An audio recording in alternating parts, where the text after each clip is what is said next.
बाबा जी की प्यारी साध संगत जी राधा स्वामी जी। संगत जी ये साखी है एक ऐसे जीव की जो अपने ही भाग्य के लिखे को मिटाने के लिए जन्म भर भटकता रहा, मगर अंत में उसने जो पाया वह उसके भाग्य से भी परे था।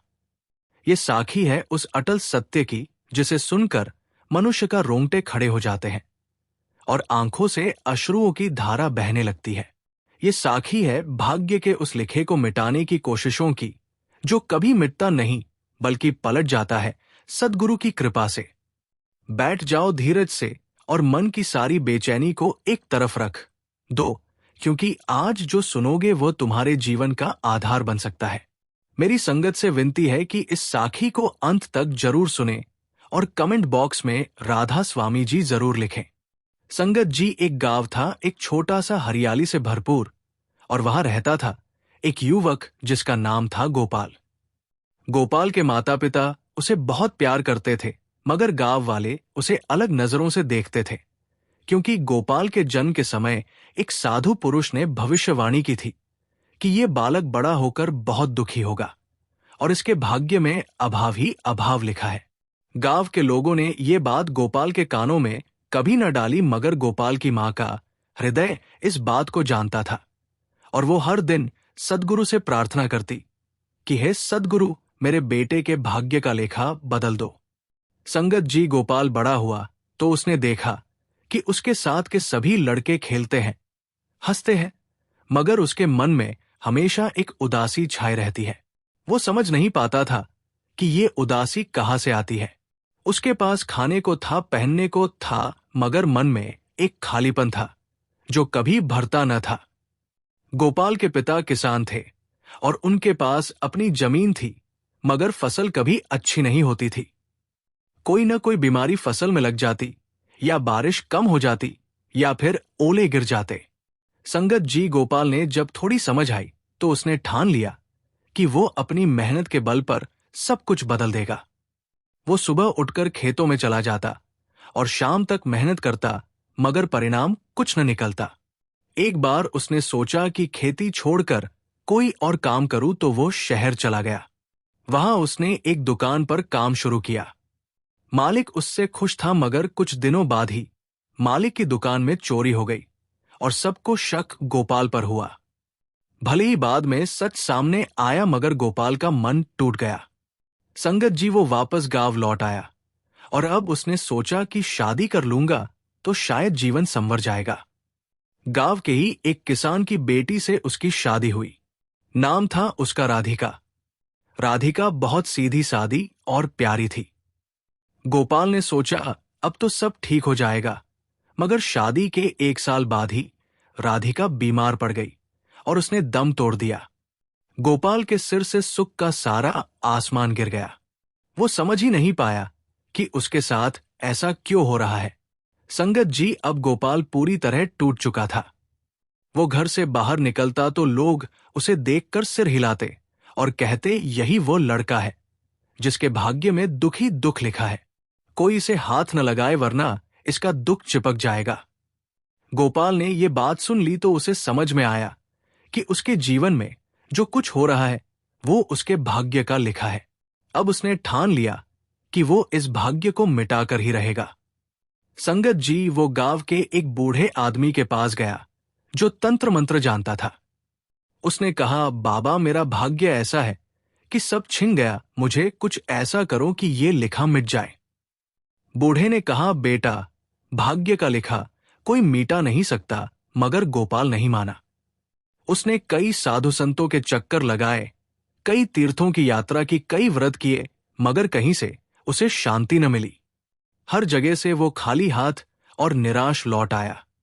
संगत जी एक दिन की बात है, गोपाल बहुत थका हुआ और उदास था। वो एक पेड़ के नीचे बैठा था और उसकी आंखों से आंसू बह रहे थे। उसने मन ही मन कहा, है ईश्वर, अगर तू है तो मुझे बता कि मैं क्यों दुखी हूं। मैंने किसी का बुरा नहीं किया, फिर मेरे साथ ऐसा क्यों। तभी उसके कानों में एक आवाज आई, एक मीठी सी आवाज। पास ही एक झोपड़ी में कोई भजन गा रहा था। आवाज बहुत मधुर थी और उसमें ऐसा खिंचाव था कि गोपाल उठकर उस झोपड़ी की ओर चल दिया। संगत जी झोपड़ी के बाहर खड़े होकर उसने अंदर झांका तो देखा एक बुजुर्ग बैठे हैं और उनके मुख से निकल रहा है सद्गुरु की महिमा का बखान। वे गा रहे थे कि सद्गुरु की कृपा बिना भाग्य का लिखा कोई मिटा नहीं सकता, मगर सद्गुरु के दर पर भाग्य भी अपना लिखा बदलने को मजबूर हो जाता है। गोपाल के रोंगटे खड़े हो गए। उसने सोचा, ये तो वही बात है जो मैं ढूंढ रहा था। संगत जी वो झोपड़ी के अंदर घुस गया और उस बुजुर्ग के पैरों पर गिर पड़ा। उसने कहा, महाराज मुझे बचाओ, मेरा भाग्य बहुत बुरा है, मैं बहुत दुखी हूं। बुजुर्ग ने उसे उठाया और अपने पास बैठा लिया। उन्होंने कहा, बेटा मैं कोई बाबा तांत्रिक नहीं हूं, मैं तो सद्गुरु का एक छोटा सा सेवक हूं। अगर तू सच्चे मन से सद्गुरु की शरण में आना चाहता है तो आजा, मगर ये रास्ता आसान नहीं है। गोपाल ने कहा, महाराज मैंने सब कुछ खो दिया है, मुझे कुछ पाने की इच्छा नहीं, बस इस दुख से मुक्ति चाहिए। बुजुर्ग ने कहा, ठीक है बेटा, बैठ जा और सुन। ये जो मैं गा रहा था ये सद्गुरु का भजन है, इसे सिर्फ कानों से मत सुन बल्कि मन से सुन। गोपाल बैठ गया और उसने ध्यान से सुनना शुरू किया। धीरे धीरे उसे लगा जैसे उसके मन की सारी उदासी थोड़ी हल्की हो रही है। उसे लगा जैसे कोई उसके भीतर उतर रहा है और उसके घावों पर मरहम लगा रहा है। संगत जी बुजुर्ग ने कहा, बेटा भाग्य का लिखा कोई नहीं मिटाता, मगर सद्गुरु उसे पलट देते हैं। तूने अपने भाग्य को मिटाने के लिए बहुत कोशिश की, मगर बाहर की कोशिशों से क्या होता है? असली बदलाव तो अंदर होता है। जब तू अंदर से बदल जाएगा तो बाहर की दुनिया अपने आप बदल जाएगी। ये मत सोच कि तेरा भाग्य बुरा है, बल्कि ये सोच कि सद्गुरु ने मुझे इस भाग्य के साथ क्यों भेजा। शायद इसीलिए कि मैं सद्गुरु की तलाश करूं। गोपाल की आंखों से आंसू बह रहे थे, मगर ये आंसू दुख के नहीं थे, बल्कि उस शांति के थे जो उसे पहली बार मिली थी। उसने कहा, महाराज अब मैं क्या करूं? बुजुर्ग ने कहा, बस एक काम कर, रोज सुबह उठकर सद्गुरु को याद कर। कोई मंत्र नहीं, कोई तंत्र नहीं, बस सद्गुरु का नाम ले। धीरे धीरे ये नाम तेरे अंदर उतर जाएगा और फिर तू देखेगा कि तेरा भाग्य कैसे पलटता है। गोपाल ने वैसा ही करना शुरू किया। वो रोज सुबह उठता और एकांत में बैठकर सद्गुरु को याद करता। पहले उसका मन बहुत भटकता था, हजारों विचार आते थे, मगर वो हार नहीं मानता था। धीरे धीरे उसके मन की भागदौड़ कम होने लगी। उसे लगने लगा जैसे कोई शक्ति उसे खींच रही है अंदर की ओर। संगत जी गोपाल अब रोज उस बुजुर्ग के पास जाने लगा। उस बुजुर्ग का नाम था सेवादास। वो कोई बड़े संत नहीं थे, बल्कि एक साधारण से दिखने वाले व्यक्ति थे, जिन्होंने अपना पूरा जीवन सद्गुरु की भक्ति में बिता दिया था। उनके पास कोई धन नहीं था, कोई ठाठ-बाट नहीं थी, मगर उनकी आंखों में एक अजीब सी चमक थी और उनकी बातों में एक ऐसा बल था जो सुनने वाले को सीधे हृदय तक छू जाता था। एक दिन गोपाल ने सेवादास से पूछा, महाराज आपने ये सब कैसे पाया? आपके मन में इतनी शांति कैसे है? सेवादास मुस्कुराए और बोले, बेटा ये सब पाने की चीज नहीं है, ये तो खोने की चीज है। जब तू अपना अहंकार खो देगा, अपनी मैं खो देगा, तब ये अपने आप मिल जाएगा।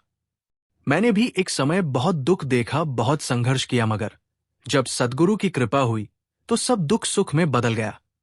गोपाल ने पूछा, महाराज वो कैसे? दुख सुख में कैसे बदल सकता है? सेवादास ने कहा, देख बेटा, दुख और सुख तो इस दुनिया के खेल है। जब तक तू इस दुनिया में है तब तक दुख सुख आते जाते रहेंगे, मगर जब तू सद्गुरु से जुड़ जाता है तो तू इस दुनिया के खेल से ऊपर उठ जाता है।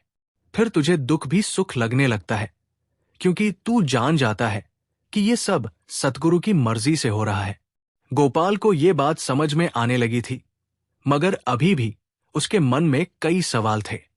वो अब रोज सिमरन करता और धीरे धीरे उसके अंदर एक गहराई आने लगी। वो पहले जैसा उदास और बेचैन नहीं रहता था। अब वो देखता था कि उसके आसपास की दुनिया वैसी ही है, मगर उसका नजरिया बदल गया है। वो लोगों की बातों पर ध्यान नहीं देता था, कि वे उसके बारे में क्या कहते हैं। एक दिन गांव में एक बड़ा मेला लगा। बहुत सारे लोग बाहर से आए। उनमें एक व्यक्ति था जो बहुत अमीर मालूम होता था। वो गोपाल के पास आया और बोला कि मैं तुम्हें पहचानता हूं। तुम मेरे पिता के खेत पर काम करते थे। गोपाल ने याद करने की कोशिश की तो उसे याद आया कि हां, एक समय वो शहर में इस आदमी के पिता की दुकान पर काम करता था जहां चोरी हुई थी। उस आदमी ने कहा, मुझे माफ कर दो, उस समय मेरे पिता ने तुम पर गलत शक किया था। मैं उसकी भरपाई करना चाहता हूं। तुम मेरे साथ शहर चलो, मैं तुम्हें अपनी एक और दुकान का मालिक बना दूंगा। गोपाल ने शांति से उसकी बात सुनी और फिर बोला, भाई, मैं तुम्हें माफ करता हूं, मगर मुझे अब किसी चीज की जरूरत नहीं है। मैंने सब कुछ सद्गुरु को समर्पित कर दिया है। उस आदमी को बहुत आश्चर्य हुआ। उसने सोचा, ये वही गोपाल है जो कभी एक छोटी सी नौकरी के लिए तरसता था और आज दुकान का मालिक बनने से इनकार कर रहा है। वो बोला, क्या तुम पागल हो गए हो? ये मौका हाथ से मत जाने दो। गोपाल मुस्कुराया और बोला, मैं पागल नहीं हूं, बल्कि पहली बार समझदार हुआ हूं। मैंने समझ लिया है कि बाहर के सुख क्षणिक है, असली सुख तो अंदर है, सद्गुरु के चरणों में। यह सुनकर वो आदमी हैरान रह गया और चला गया। गोपाल ने सोचा कि यह भी सद्गुरु की ही कृपा है कि मुझे उस चीज की चाह नहीं रही जो कभी मेरे सपनों में थी। वो सीधा सेवादास के पास गया और सारी बात बताई। सेवादास ने कहा, देखा बेटा, अब तू बदल गया है। पहले तू अपना भाग्य बदलने के लिए बाहर भागता था, अब तू अंदर की ओर मुड़ गया है। यही असली बदलाव है। लेकिन अभी गोपाल की परीक्षा बाकी थी। कुछ दिनों बाद गांव में एक भयंकर बीमारी फैली। बहुत से लोग बीमार पड़ गए। गोपाल भी इस बीमारी की चपेट में आ गया। वो बुरी तरह बीमार पड़ गया और उसे लगा कि अब उसका अंत समय नजदीक है। उसके शरीर में बहुत दर्द था, मगर उसके मन में कोई डर नहीं था। वो बस सद्गुरु का सिमरन कर रहा था। सेवादास उसके पास आए और बोले, बेटा डरता नहीं? गोपाल ने कहा, महाराज डर कैसा? जब सद्गुरु साथ है तो मौत भी क्या बिगाड़ सकती है। मैंने तो अपना सब कुछ उन्हें सौंप दिया है। सेवादास की आंखों में खुशी के आंसू आ गए। उन्होंने कहा, बेटा तू पास हो गया। तूने सच में समझ लिया कि भक्ति क्या होती है। धीरे धीरे गोपाल ठीक होने लगा। उसकी बीमारी ने उसे और गहरा बना दिया। अब वो और भी ज्यादा सिमरन में लीन रहने लगा। उसे लगता था कि सद्गुरु की याद ही उसकी दवा है। उसने देखा कि जितना वो सिमरन में डूबता है उतना ही उसका दर्द कम होता जाता है। एक दिन सेवादास ने उसे बुलाया और कहा, बेटा, अब मैं तुझे एक गहरी बात बताता हूं। ये जो तू सिमरन करता है, ये सिर्फ शब्दों का खेल नहीं है। ये सूरत का शब्द से जुड़ना है। जब तेरी सूरत शब्द से जुड़ जाती है तो तू इस संसार के बंधनों से मुक्त हो जाता है। तेरा भाग्य तो तेरे पिछले कर्मों का लेखा है, मगर सद्गुरु की कृपा से तू उस लेखे से ऊपर उठ जाता है। गोपाल ने पूछा, महाराज, ये सूरत क्या है और शब्द क्या है? सेवादास ने समझाया, सूरत तेरी चेतना है, तेरा वह अंश जो सद्गुरु से मिलना चाहता है, और शब्द वो ध्वनि है जो सद्गुरु की देन है। जब तू सिमरन करता है तो तेरी सूरत धीरे धीरे शब्द से जुड़ने लगती है। ये कोई बाहरी प्रक्रिया नहीं है, बल्कि अंदर की यात्रा है। गोपाल अब और गहराई में उतर गया। उसने महसूस किया कि उसके अंदर एक नई ऊर्जा का संचार हो रहा है। उसे लगता था कि जैसे कोई उसे अंदर से खींच रहा है। वो घंटों बैठकर सिमरन करता और उसे पता ही नहीं चलता कि समय कैसे बीत जाता है। गांव के लोग अब उसे अलग नजर से देखने लगे थे। वे देखते थे कि गोपाल बदल गया है। उसके चेहरे पर एक अजीब सी चमक आ गई है। उसकी बातों में एक शांति है। जो लोग पहले उसे अशुभ समझते थे, वे अब उसके पास आकर बैठते और उससे बातें करते। गोपाल किसी से कोई शिकायत नहीं करता था।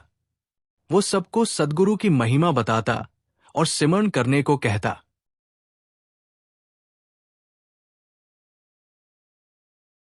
संगत जी, समय बीतता गया और गोपाल की भक्ति और गहरी होती गई। उसने देखा कि उसके मन में अब वैसे विकार नहीं उठते जैसे पहले उठते थे। क्रोध आता था तो जल्दी शांत हो जाता, लालच आता था तो बस एक झलक दिखाकर चला जाता। वो समझ गया कि ये सब सिमरन का असर है, क्योंकि सिमरन ने उसके मन को निर्मल बना दिया है। एक दिन सेवादास ने कहा, गोपाल, अब तू तैयार है। अब तू सद्गुरु के असली रूप को जानने के लिए तैयार है। गोपाल ने पूछा, महाराज, सद्गुरु का असली रूप क्या है? क्या वो कोई मूर्ति है या कोई तस्वीर? सेवादास मुस्कुराए और बोले, नहीं बेटा, सद्गुरु का असली रूप तो शब्द है। वो ध्वनि है जो हर समय हर जगह बज रही है, मगर हमारे कान उसे सुन नहीं पाते। जब तेरी सुरत उस शब्द से जुड़ जाएगी, तब तू सद्गुरु को हर कण में देखेगा। गोपाल ने पूछा, महाराज, मैं वो शब्द कैसे सुन सकता हूं? सेवादास ने कहा, बस सिमरन करते रहो। धीरे धीरे तुम्हारे अंदर की आवाजें शांत हो जाएंगी और फिर तुम वो अनहद नाद सुनोगे जो कभी रुकता नहीं। ये कोई बाहरी आवाज नहीं है, बल्कि अंदर की आवाज है जो तुम्हें सद्गुरु से मिलाती है। गोपाल ने और भी जोर से सिमरन शुरू कर दिया। वो रात दिन सद्गुरु को याद करता, खाते समय भी सोचता कि ये सद्गुरु का प्रसाद है, चलते समय सोचता कि हर कदम सद्गुरु के साथ है, बैठते समय सोचता कि सद्गुरु मेरे भीतर है। उसकी ये साधना ऐसी थी कि वो धीरे धीरे संसार से विरक्त होने लगा।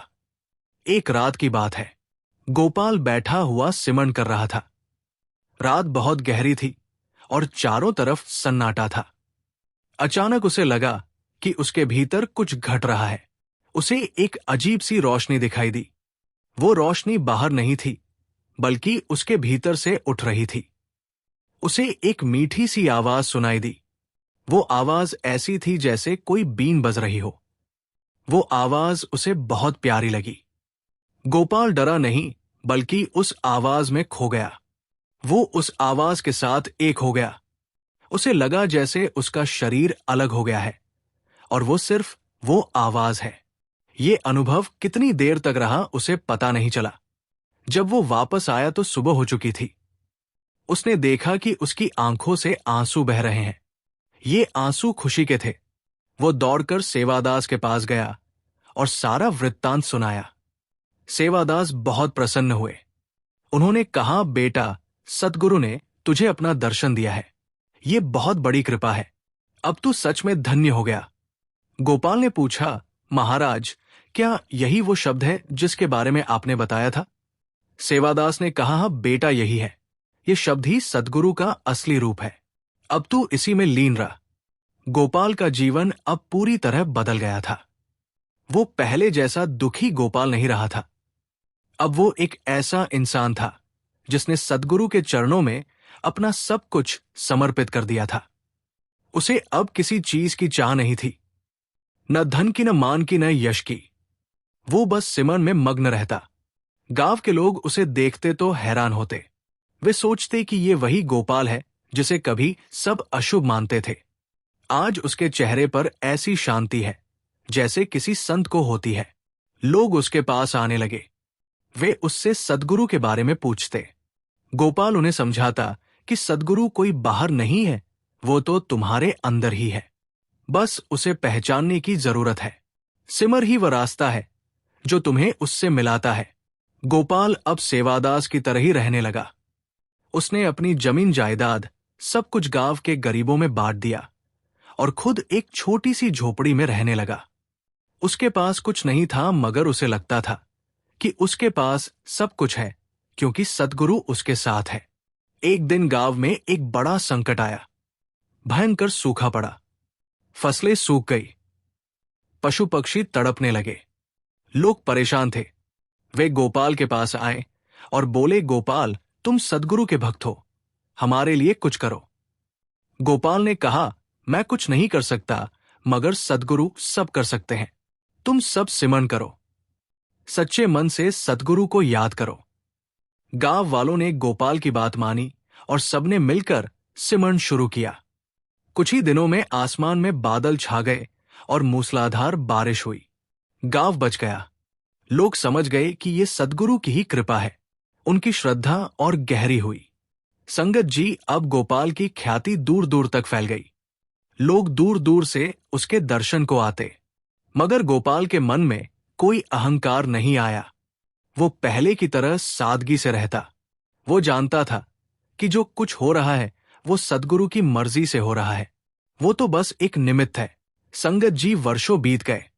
गोपाल अब बूढ़ा हो गया था। उसके बाल सफेद हो गए थे और शरीर कमजोर पड़ गया था, मगर उसकी आंखों में वही चमक थी और उसके चेहरे पर वही शांति। अब तक हजारों लोग उससे जुड़ चुके थे और सद्गुरु का मार्ग अपना चुके थे।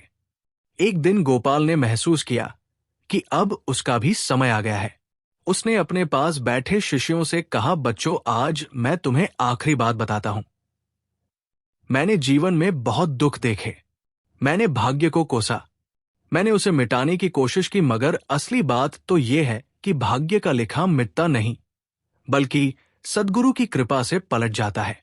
उसने कहा, मेरा भाग्य था कि मैं दुखी रहूं, मगर सद्गुरु ने मुझे यह समझाया कि दुख में भी सुख है, अगर वो दुख तुम्हें सद्गुरु की याद दिलाए। मैंने अपना सब कुछ खोया, मगर पाया वो जो कभी नहीं खोता।